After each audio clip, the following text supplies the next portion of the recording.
Hello friends, अस्सलाम वालेकुम, जय हिंद। मंजिल एकेडमी के इस ऑनलाइन लर्निंग प्लेटफॉर्म पे एक बार फिर से आप सभी का स्वागत है। खैर मकदम करता हूँ आप सभी का। दोस्तों, आपकी जो लगातार क्यूरीज आ रही थी मेरे पास, फ़ोन एसएमएस लगातार आ रहे थे कि सर फर्स्ट ग्रेड का कोर्स लॉन्च करो, फर्स्ट ग्रेड का कोर्स लॉन्च करो। दोस्तों, हम आपको भरोसे में नहीं रखना चाहते, क्योंकि हमने पहले भी बता दिया है कि फ़र्स्ट ग्रेड का कोर्स तब तक नहीं शुरू होगा जब तक सेकंड ग्रेड का कोर्स पूरा मुकम्मल ना हो जाए। क्योंकि दोस्तों, मेरा सिद्धांत यह है कि अगर खुद के स्वार्थ के लिए आप अगर किसी दूसरे स्टूडेंट्स को जल्दी जल्दी कोर्स करवा कर अगर आप भ्रमित करेंगे तो आप उस खुदा की नज़र में गुनहगार होंगे। तो जो स्टूडेंट्स सेकंड ग्रेड का कोर्स जिन्होंने लिया है, आप उनसे रूबरू होइए। उनका 50% कोर्स हो चुका है और इंशाल्लाह जनवरी लास्ट तक पूरे इनके कोर्स को मुकम्मल कराने की और टेस्ट सीरीज इनके शुरू करने की पूरी प्रोसेस रहेगी इंशाल्लाह। और जब कोर्स मुकम्मल हो जाएगा उसके बाद में ही फ़र्स्ट ग्रेड के कोर्स पे विचार किया जाएगा।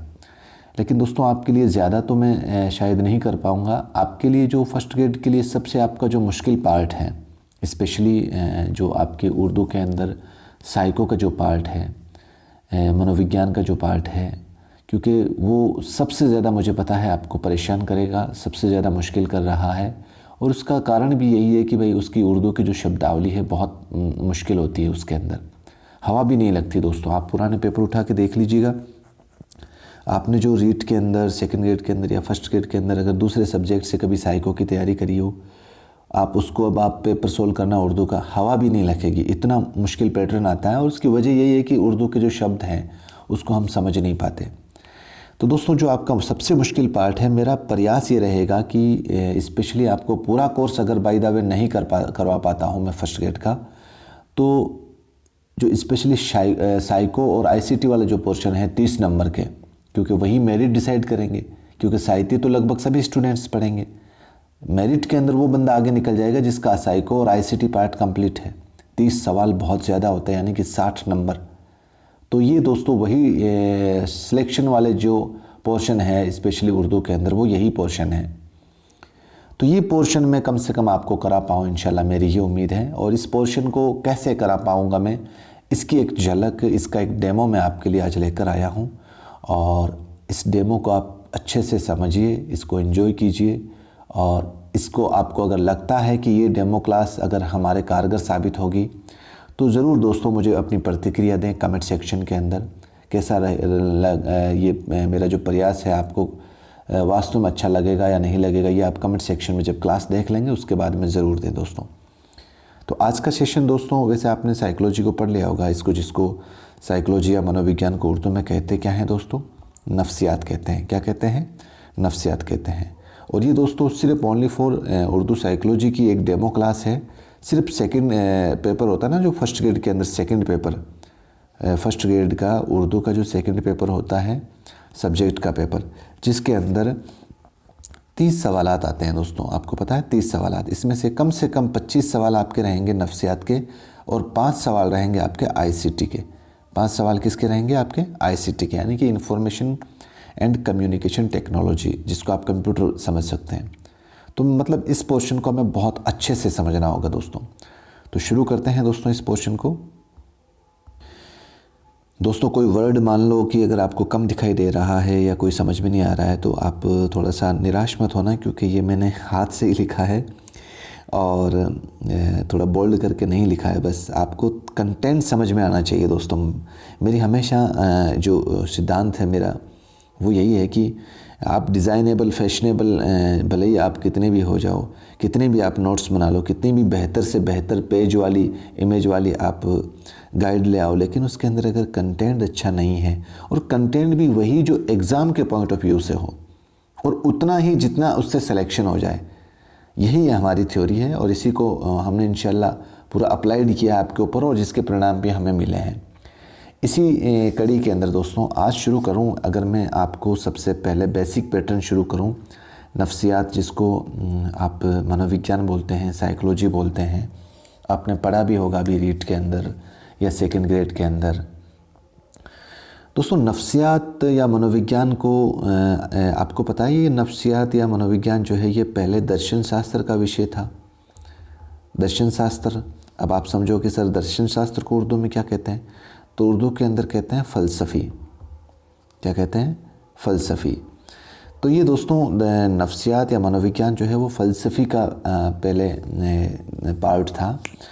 तो ये जिसको इंग्लिश के अंदर आपने देखा भी होगा कि ये जो साइकोलॉजी वर्ड है ये एक लैटिन वर्ड है, एक लोगस और एक साइकी, यानी कि साइकी प्लस लोगस, इन दोनों वर्ड से साइकोलॉजी बना है, जिसके अंदर आप हिंदी के अंदर इसको इसी तरीके से टुकड़ों में बांट के पढ़ते हो। लोगस का मतलब होता है आत्मा और साइकी का, और लोगस का मतलब होता है अध्ययन करना। लोगस का मतलब क्या होता है? अध्ययन करना। ये आपने भी लैटिन वर्ड को डिवाइड करके इस तरीके से आपने पढ़ा होगा, ठीक है। अब उर्दू के अंदर इसका डिवाइडेशन करें तो लोगस का मतलब होता है दोस्तों रूह। क्या होता है? रूह, रे वाव और है, रूह। और लोगस का मतलब होता है एक तरीके से साइंस, साइंस भी बोल सकते हैं आप, और या आप मुताला करना। तो इसका मतलब क्या हुआ कि भाई नफ्सियात क्या है? नफ्सियात रूह का मुताला करना है। नफ्सियात क्या है? रूह का मुताला करना है। नफ्सियात क्या है? रूह का मुताला करना। तो रूह का मुताला मतलब आत्मा का अध्ययन करना। हिंदी के अंदर आप यूँ समझिए, आत्मा का अध्ययन करना। दोस्तों आपको पता हो तो एक तरीके से इस नफ्सियात के ऊपर सबसे पहले जो फ़लसफ़ी होते हैं ना, फ़िलोसोफ़र, फ़लसफ़ियों ने ही, जो दर्शन शास्त्री होते हैं उन्होंने ही इसका अध्ययन शुरू किया था। इसकी ज़रूरत क्यों पड़ी थी दोस्तों? तो इसकी ज़रूरत यूँ पड़ी थी कि भाई इस दर्शन शास्त्र के अंदर आपको पता हो तो जो भूत प्रेत, आत्मा, परमात्मा, इन सब का अध्ययन किया जाता है उस विषय के अंदर, दर्शन शास्त्र के अंदर। क्योंकि जितनी भी जिसको अपन देख नहीं पाते उन सारी चीज़ों का, जैसे आत्मा है, जैसे भूत है, जैसे भूत प्रेत, या जैसे मान लो कि परमात्मा है, इन सबको अपन देख थोड़ी सकते हैं। इन सारी चीज़ों का जो अध्ययन है, इन सारी चीज़ों की जो स्टडी है वो दर्शन शास्त्र के अंदर करवाई जाती है।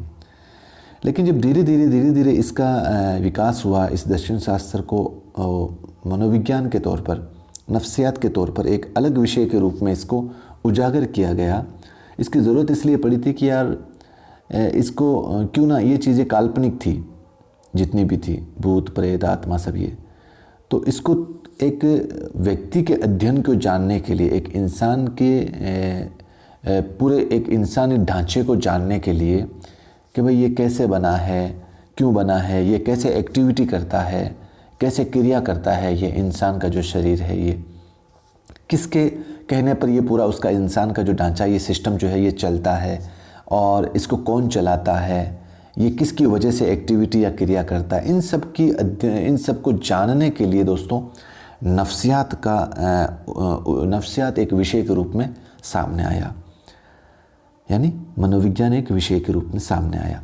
अब इस मनोविज्ञान यानी कि जो कि रूह का मुताला करना है, इस मनोविज्ञान को या इस नफ्सियात को जब सामने लाया गया तो इसका सबसे पहले जो लाने का प्रयास था वो आपके मान लो कि 16वीं सदी के अंदर इस नफ्सियात को रूह का मुताला कहा गया, यानी कि रूहानी साइंस कहा गया। इसको रूहानी साइंस यानी कि रूह की साइंस, रूह का मुताला करने वाली साइंस, जिसको आप यूँ समझ सकते हो कि आत्मा का विज्ञान कहा गया। 16वीं सदी तक इसको आत्मा का विज्ञान कहा गया। धीरे धीरे क्योंकि दर्शन शास्त्र इससे ये अलग हो गया विषय, और दर्शन शास्त्र से अलग होकर ये विषय जब 16वीं सदी में पहुंचा तो इस विषय को रूह का मुताला या रूहानी साइंस कहा गया। उर्दू के अंदर क्या कहा गया? रूहानी साइंस या रूह का मुताला कहा गया, जिसको आप यूँ समझ सकते हो हिंदी के अंदर आत्मा का विज्ञान कहा गया। क्या कहा गया? आत्मा का विज्ञान कहा गया। अब इस आत्मा के विज्ञान को या रूहानी साइंस को एक्सेप्ट करने वाले जो मनोवैज्ञानिक हैं वो कौन से हैं? अरस्तु, प्लेटो, डेकार्टे और रुडोल्फ गोइकिल। अरस्तु, प्लेटो, डेकार्टे और रुडोल्फ गोइकिल। दोस्तों आपको पता हो तो अब इस विषय को किसको? नफ्सियात को ये माना गया कि भाई ये रूह का मुताला है, ये आत्मा का विज्ञान है। अब विज्ञान कब होता है दोस्तों? कोई भी विषय विज्ञान कब कहलाता है? जब उसके अंदर प्रयोग संभव हो, जब उसके अंदर प्रयोग किए जाएं, तभी तो वो विज्ञान कहलाता है। लेकिन यहाँ पर अब प्रयोग किस चीज़ का किया जाता है? प्रयोग सिर्फ उसी चीज़ का किया जाता है जो दिखाई दे, जो एकदम ज़ाहिरी तौर पर आपको दिखाई दे, उसी पे प्रयोग किया जाता है। अब रूह जो होती है, आत्मा जो होती है, वो दिखाई देती है क्या? अरे किसी इंसान को ये रूह है या जो आत्मा है, ये किसी इंसान को दिखाई देती है या किसी की भी नहीं दिखाई देती? तो इस पे प्रयोग कैसे संभव होगा? इस पे प्रयोग नहीं किया जाएगा। तो अब इस पे प्रयोग नहीं किया जाएगा तो फिर ये विज्ञान कैसे कहलाएगा? इसलिए इन लोगों का, ये जितने भी फिलोसोफर थे, ये जितने भी मनोवैज्ञानिक थे, इनका जो ये मत था, ये मत मतलब इनका ये मानना था कि भाई जो नफ्सियात है वो रूह का मुताला है, तो ये इनका मत जो है दोस्तों खारिज हो गया। ये खारिज हो गया। और खारिज होने की वजह क्या थी? कि आत्मा को देख नहीं सकते थे, आत्मा या रूह को देख नहीं सकते थे।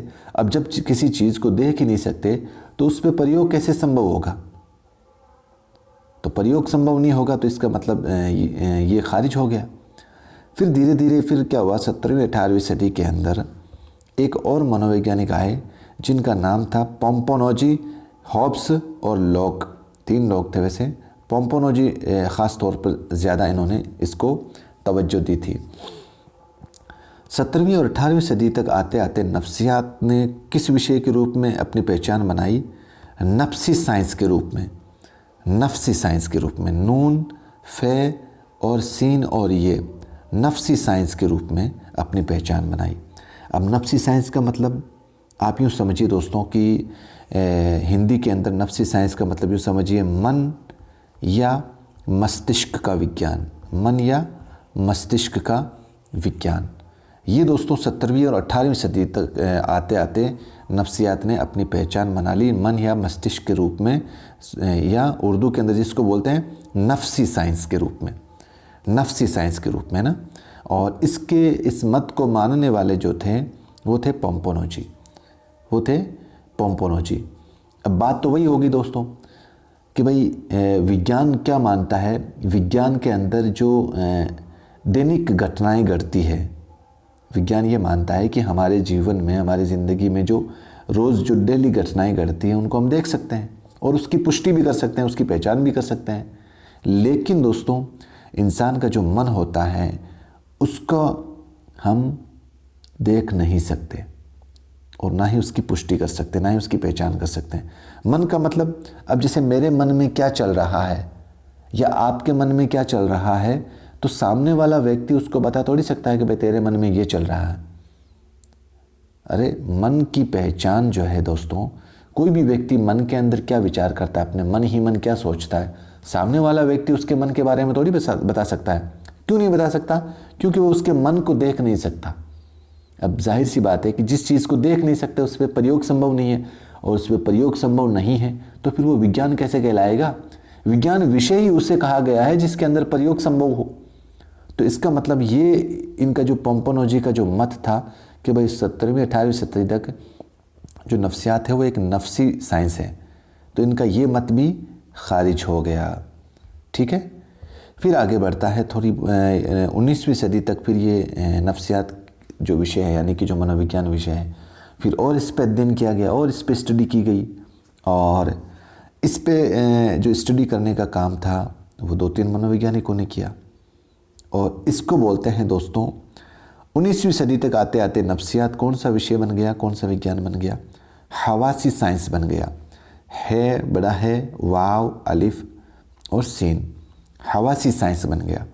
हवासी साइंस का मतलब क्या होता है, जिसको आप हिंदी में आपने याद किया होगा, चेतना का विज्ञान। हिंदी में आपने क्या याद किया? चेतना का विज्ञान।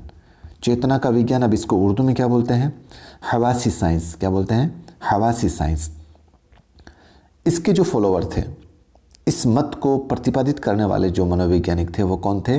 विलियम वुंट और विलियम जेम्स। खास तौर पर तो यही थे दोस्तों, और भी थे, जैसे एक टिचनर भी था, टिचनर भी था, और एक जैसे मान लो कि एक नाम और था आपके जेम्स सली और एक और नाम है दोस्तों वाइव्स। ये ख़ास तौर पर ये इस मनोविज्ञान को हवास का विज्ञान या हवासी साइंस मानने वाले ये मनोविज्ञान थे। ठीक है दोस्तों। अब देखिएगा दोस्तों, हवास, अब चेतना का मतलब वही है दोस्तों कि भाई चेतना क्या होती है। ठीक है। अब आत्मा और मन और चेतना, ये तीनों का दोस्तों निरीक्षण संभव नहीं है। इनका निरीक्षण नहीं कर सकते। क्यों? इनका भाई निरीक्षण कैसे संभव होगा? ये तो दिखाई नहीं देते। इनकी भविष्यवाणी संभव नहीं होती। ठीक है दोस्तों, आपको पता हो तो आपने हिंदी जो मनोविज्ञान पढ़ा था उस टाइम आपने माना भी होगा कि ये जो चेतना शब्द है, जिसको उर्दू के अंदर अपन ने भी हवासी साइंस पढ़ा है, इसमें एक मनोवैज्ञानिक है जिसका नाम है विलियम मैकडूगल। क्या नाम है? William McDougall. इस विलियम मैकडूगल जिनकी पुस्तक है आउटलाइन साइकोलॉजी। क्या है? Outline psychology. आपने हिंदी में पढ़ा होगा। इस बुक के अंदर इस चेतना शब्द को बहुत बुरा बताया है। ठीक है। तो इसका मतलब इस चेतना का भी निरीक्षण नहीं किया जा सकता, निरीक्षण, क्योंकि ये देखा ही नहीं देती। तो इसका, इनका मत जो है हवासी साइंस यानी कि चेतना का विज्ञान मानने वालों का मत भी खारिज हो गया। फिर बढ़ते हैं दोस्तों 20वीं सदी के अंदर। 20वीं सदी के अंदर आते आते कि भाई मनोविज्ञान ने चेतना, आत्मा का त्याग किया, चेतना का मन का त्याग किया, चेतना का त्याग किया। ठीक है। अब ये आपको पता होता है कि वुडवर्थ की डेफिनेशन भी आपको पूछी भी होगी कि भाई सबसे पहले मनोविज्ञान ने आत्मा यानी कि रूह का त्याग किया, फिर नफ्सी यानी कि चेतना का त्याग किया, और फिर मन का त्याग किया, और फिर हवास यानी कि आपके चेतना का त्याग किया, और ये अब व्यवहार की विधि को स्वीकार किया हुआ है। अब 20वीं सदी तक आते आते मनोविज्ञान ने तर्ज अमल की साइंस यानी कि व्यवहार का विज्ञान, जिसको हिंदी के अंदर, उर्दू के अंदर पहले लिख देता हूँ मैं आपके, उर्दू के अंदर इसको कहा गया है तोए रे जे ऐन मीम लाम, तर्ज अमल। इसका मतलब क्या होता है हिंदी के अंदर? व्यवहार का विज्ञान। 20वीं सदी तक आते आते जो मनोविज्ञान है वो व्यवहार का विज्ञान बन गया, यानी कि तर्ज अमल की साइंस बन गया। तर्ज अमल मतलब व्यक्ति का जो व्यवहार है दोस्तों, जैसे खा रहा है, पी रहा है, जा रहा है, नाच रहा है, हैं, इन सब के पर्टिकुलर इन क्रियाओं को हम देख सकते हैं। इनका जो तर्ज अमल है इनको हम देख सकते हैं। अब जाहिर सी बात है कि जो बच्चा मान लो कि डांस कर रहा है, अगर उसको डांस करना कम आता हो या कोई कमज़ोरी हो, तो अपन उसको देखकर, उसके व्यवहार को देखकर अपनी अंदाज़ा लगा सकते हैं कि भाई इसकी डांस में ये कमज़ोरी है। अब उसके व्यवहार को बदला जा सकता है। अब बदलने के लिए प्रयोग करना पड़ेगा, और जब प्रयोग किया जा सकता है तो इसका मतलब ये विज्ञान है, और विज्ञान है इसका मतलब ये किस तरह का विज्ञान है? ये व्यवहार का विज्ञान है। और इसको मानने वाले प्रमुख तौर पर अगर ख़ास तौर पर देखें तो आपके हैं, एक तो हैं जेबी वॉटसन, एक मैकडूगल और एक वुडवर्थ। जेबी वॉटसन, मैकडूगल और वुडवर्थ, ख़ास तौर पर आपके यही है दोस्तों। फिर देखें तो दोस्तों नफ्सियात लफ्ज़ का सबसे पहले इस्तेमाल रुडोल्फ गोइकल ने किया था अपनी किताब साइकोलॉजिया के अंदर 1590 में। सिर्फ नफ्सियात मतलब मनोविज्ञान शब्द बोल रहा हूँ दोस्तों, लफ्ज़ का।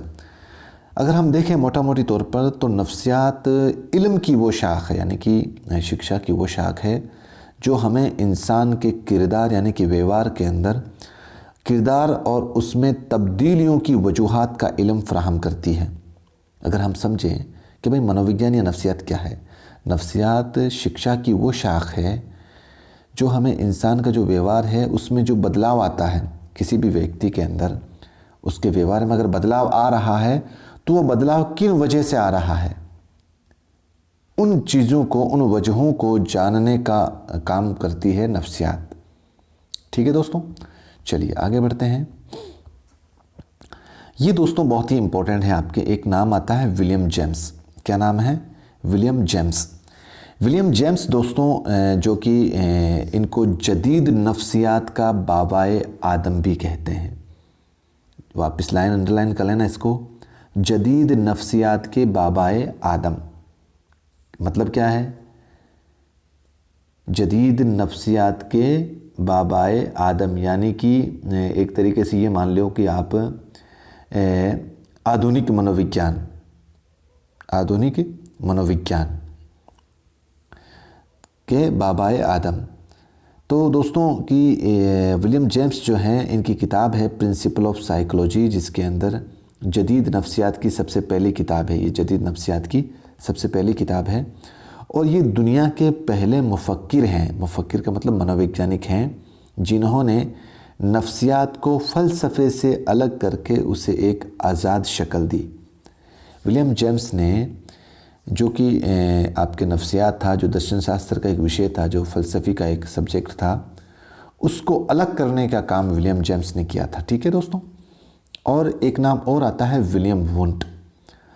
पहले मुफक्किर हैं, पहले मनोवैज्ञानिक हैं जिन्होंने नफ्सियात की तजुर्बागाह, जिन्होंने नफ्सियात की तजुर्बागाह, मतलब क्या है तजुर्बागाह? मनोविज्ञान की प्रयोगशाला। तजुर्बागाह का मतलब क्या है? मनोविज्ञान की प्रयोगशाला। तजुर्बागाह का मतलब क्या है? प्रयोगशाला। 1879 में, यानी कि 79 में जर्मनी के लिप्जिंग शहर में कायम की। ठीक है। चलिए, नफ्सियात की अब तारीफ़ें कहें दोस्तों, नफ्सियात की तारीफ़ के अंदर, तो दोस्तों यानी कि तारीफ़ का मतलब परिभाषाएँ। कोलसेनिक लिखते हैं कि नफ्सियात इंसान की तर्ज अमल की साइंस है। कोलसेनिक क्या लिखते हैं? नफ्सियात इंसान की तर्ज अमल का मतलब वही इंसान के व्यवहार का विज्ञान है। व्यवहार का विज्ञान मानने वाले कोलसेनिक है। स्कैनर क्या लिखते हैं? स्कैनर लिखते हैं कि नफ्सियात किरदार और तजुर्बात का मुताला है। किरदार मतलब व्यवहार, तजुर्बात का मतलब अनुभव। तो नफ्सियात किरदार और तजुर्बात का मुताला है। वुडवर्थ लिखते हैं कि भाई नफ्सियात इंसानी अमल का उसके माहौल के ज़मन में साइंसी मुताला है। ठीक है, वापस देख लीजिएगा। नफ्सियात इंसानी अमल के उसके माहौल के ज़मन में साइंसी मुताला, मतलब माहौल के जो इर्द गिर्द का जो उसके माहौल, मतलब उसके आसपास का जो क्षेत्र है, उसका साइंसी मुताला है। नफ्सियात इंसानी अमल का, इंसानी अमल मतलब इंसानी क्रिया का, इंसानी व्यवहार का, कि भाई वो उसके माहौल के ज़मन में, उसके माहौल के जो इर्द गिर्द है, आसपास जो माहौल है, उसका मुताला करना है। फिर दूसरी इनकी परिभाषा, दो परिभाषाएं यहाँ पर ऐड करी है मैंने। नफ्सियात माहौल के ज़ेर असर इंसानों के बाहमी ताल्लुकात और किरदार का साइंसी मुताला है। बाहमी का मतलब वही आपस के जो ताल्लुकात हैं उसके। ठीक है। नफ्सियात माहौल के ज़ेर असर, माहौल का मतलब यहाँ पर वातावरण है दोस्तों। माहौल का मतलब यहाँ पर क्या है? वातावरण। वातावरण के ज़ेर असर इंसानों के जो बाहमी ताल्लुकात यानी आपसे जो ताल्लुकात हैं, और किरदार का मतलब जो व्यवहार है, उसका साइंस से मुताला है। ठीक है। अब टोटली अगर देखें तो नफ्सियात वो हकीकी साइंस है जिसमें इंसान और चरिंद परिंद मतलब पशु और पक्षी, चरिंद मतलब चरने वाले पशु, और परिंद मतलब उड़ने वाले पक्षी। नफ्सियात वो हकीकी साइंस है जिसमें इंसान, चरिंद और परिंद ज़ाहिरी बातिनी तर्ज अमल और इंसानों की जिस्मानी, एहसाबी, शऊरी, गैर शऊरी और लाशऊरी हालतों का मुताला किया जाता है। दोस्तों यहाँ पर कुछ वर्ड आए हैं, बहुत मुश्किल है मुझे लगता है थोड़ा आपके लिए, लेकिन थोड़ा समझाने की कोशिश करते हैं। नफ्सियात वो हकीकी साइंस है जिसमें इंसान और चरिंद परिंद तो मैंने बता दिया, पशु और पक्षी, ज़ाहिरी और बातिनी मतलब उसका आंतरिक और बाहरी, बातिन का मतलब आंतरिक, ज़ाहिर का मतलब बाहरी, तर्ज अमल का मतलब हो गया व्यवहार। तो जो नफ्सियात है, जो मनोविज्ञान है, वो ऐसा हकीकी साइंस है, ऐसा हकीकी विज्ञान है जिसके अंदर चाहे इंसान हो चाहे पशु पक्षी हो, उनके आंतरिक और बाहरी व्यवहार का अध्ययन किया जाता है। ठीक है। और उसके साथ साथ इंसान की जिस्मानी और ऐसाबी का मतलब एक तरीके से यूँ समझिए दोस्तों, इंद्रियाँ आपने हिंदी में देखा होगा, इंद्रियाँ कैसे काम करती है। आपके जो 5 इंद्रियाँ होती हैं ना, जिनको अपन महसूस कर सकते हैं, हमारी जो भी हमारे शरीर के ऊपर। तो दोस्तों एक तरीके से ये मान लो कि मानसिक तौर पर आप इसको इस्तेमाल कर सकते हो। इंसानों की जिस्मानी मतलब शारीरिक, मानसिक। शऊरी का मतलब होता है दोस्तों एक तरीके से चेतन। शऊरी को क्या कहते हैं? चेतन। और गैर शऊरी का मतलब होता है दोस्तों एक तरीके से ये मानियो कि आपके जिसको बोल सकते हैं कि सबकॉन्शियस माइंड्स बोलते हैं दोस्तों। अर्ध मतलब एक तरीके से ये मान लो कि इंग्लिश के अंदर जिसको बोलते हैं सबकॉन्शियस माइंड। और लाशऊरी का मतलब होता है अचेतन।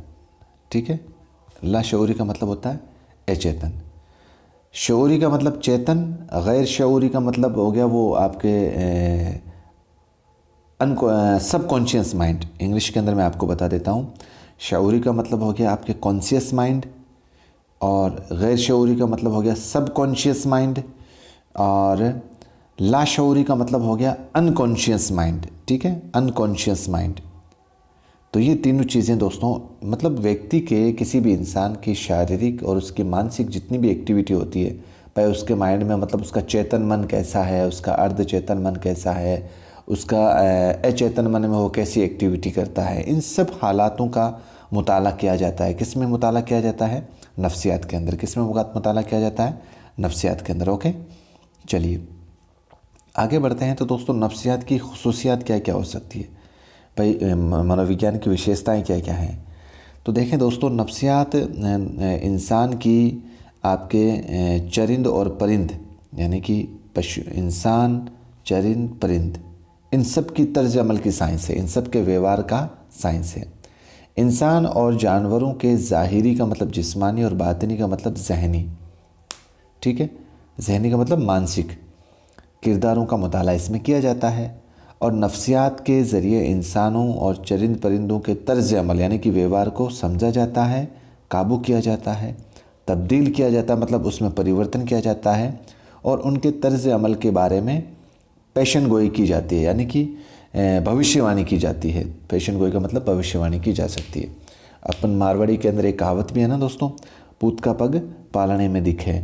तो दोस्तों हम ये साइकोलॉजी या मनोविज्ञान या नफ्सियात के माध्यम से ये अंदाज़ा लगा सकते हैं कि ये आगे जाकर क्या बनेगा या क्या कर सकता है। इंसानी जज्बात, एहसासात, मुशाहिदात और महरकात का मुताला इसमें किया जाता है। किसी भी नफ्सियात के माध्यम से इंसानी जो जज्बे होते हैं उसके अंदर जो एहसास होता है, जो फीलिंग्स होती हैं, जो भावनाएं होती है, जो मुशाहिदा का मतलब होता है देखना, उसके जो देखने का जो नज़रिया होता है, और मुहर्रिकात का मतलब हरकत करना या ख्याल के तौर पर ख्यालात करना, वो क्या सोचता है, क्या ख्याल करता है, इन सब का मुताला दोस्तों किस में किया जाता है? नफ्सियात में किया जाता है। ठीक है, चलिए आगे देखें।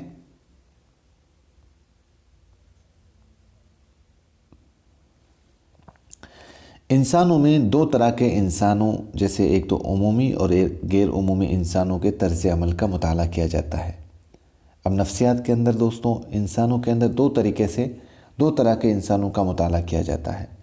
एक तो उमूमी और एक गैर उमूमी। उमूमी का मतलब आम, और गैर उमूमी का मतलब एक होता है सामान्य और एक होता है असामान्य। ठीक है, तो उमूमी का मतलब सामान्य और गैर उमूमी का मतलब असामान्य, हिंदी के अंदर आप यूँ समझिए। तो इनका जो इनके व्यवहार का जो मुताला है, इनके व्यवहार का जो अध्ययन है वो किस तरीके से किया जाता है?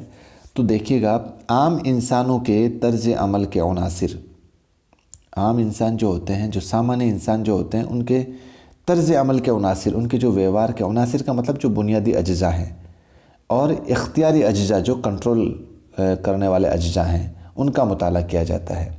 बुनियादी अज्जा दोस्तों जैसे आपके जो ज्ञानेंद्रियाँ होती है ना, और इख्तियारी अज्जा जैसे मतलब वो परिपक्व होकर किसी चीज़ को कंट्रोल करने की जो एबिलिटी होती है, जो योग्यता होती है। जैसे मान लो कि मैंने ये सीख लिया है कि भाई चोरी करने से ये होता है, ये नुकसान होता है, तो अब मुझे चोरी करने वाली जो चीज़ें हैं या चोरी नहीं करनी चाहिए, इन सब की जो कंट्रोल करने की जो नॉलेज है, इन सब का मुताला दोस्तों किन किन बेस पे किया जाता है, और उनकी जो ज्ञानेंद्रियों का जो इल्म है, ज्ञानेंद्रियों की जो उनमें ज्ञानेंद्रियों के बेस पे वो क्या सीखता है कोई भी इंसान, इनकी दोस्तों इनको मुताला करने के लिए हमें इन चीज़ों को समझना पड़ेगा। किसी भी इंसान, कोई भी चाहे बालक हो, वो किस किस तरीके से सीखता है, कैसे उनको अपने व्यवहार के अंदर परिवर्तन करता है, तब्दील करता है। तो इन सब को जानने के लिए दोस्तों कुछ बातें हैं, कुछ वर्ड हैं जो मुझे लगता है कि आपको बहुत परेशान करने वाले हैं, लेकिन इसको मैंने आपके आसानी के लिए हिंदी में वैसे इनका मीनिंग लिख दिया है, तो निराश ना हो आप।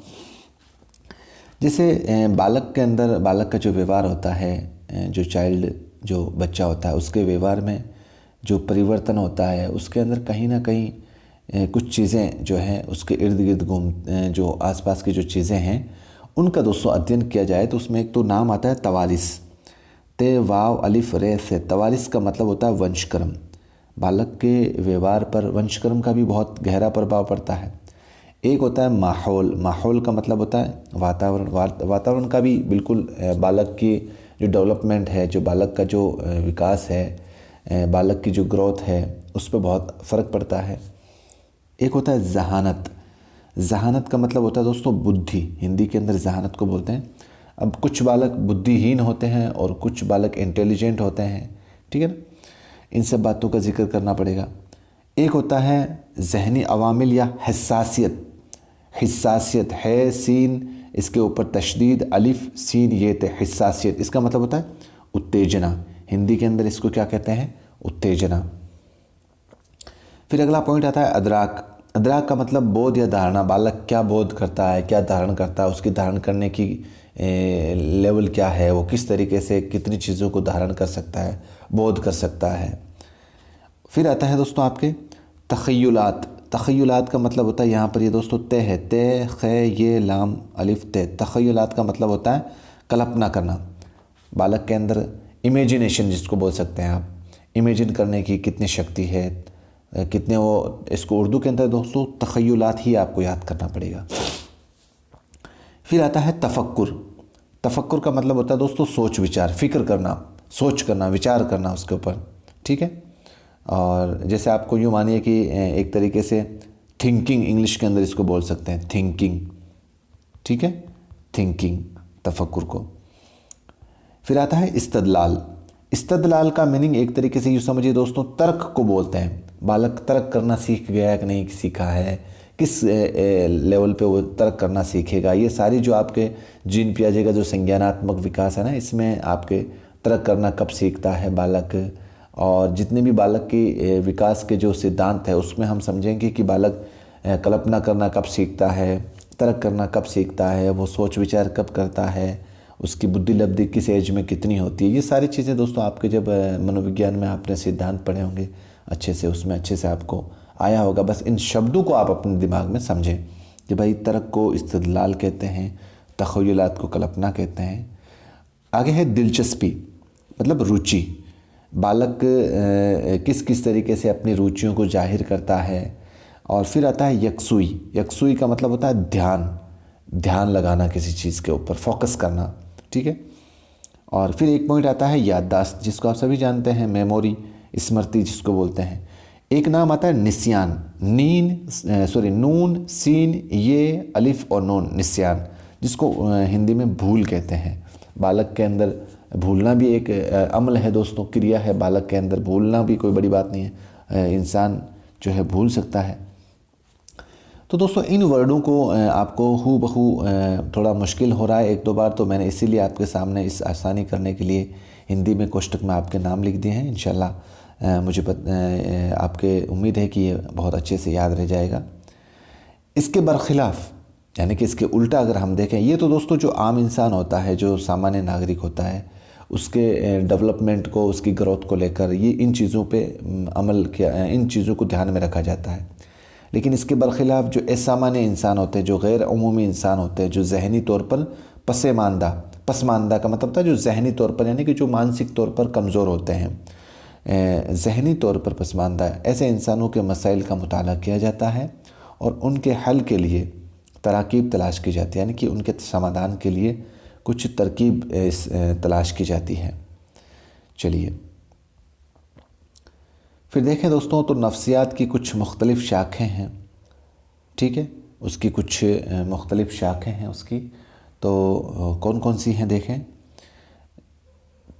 इसके अंदर एक पहला नाम है दोस्तों नफ्सियात शेर ख्वारगी। नफ्सियात शेर ख्वारगी यानी कि शेषव मनोविज्ञान, शेषव मनोविज्ञान। फिर आता है नफ्सियात तफूलियत, तोएं फे वाव ले ये ते तफूलियत, इसको बोलते हैं बाल मनोविज्ञान। फिर आता है नफ्सियात नौ बलोगत, नून वाव बे ले वाव बे लाम वाव गैन ते नौ बलोगत, इसका मतलब होता है किशोर मनोविज्ञान, ठीक है। फिर आता है बालीदगी नफ्सियात यानी कि प्रौढ़ मनोविज्ञान, बालीदगी नफ्सियात, प्रौढ़ मनोविज्ञान। फिर आता है नफ्सियात समाज यानी कि सामाजिक मनोविज्ञान। और एक आता है तबी नफ्सियात। तबी नफ्सियात का मतलब होता है दोस्तों नैदानिक मनोविज्ञान, नैदानिक, जिसको आप इंग्लिश के अंदर क्लिनिक साइंस बोल सकते हैं आप, क्लिनिक साइकोलॉजी, ठीक है। हिंदी के अंदर इसको बोलते हैं तबी को नैदानिक, ठीक है। फिर आता है सियासी नफ्सियात यानी कि राजनीतिक मनोविज्ञान।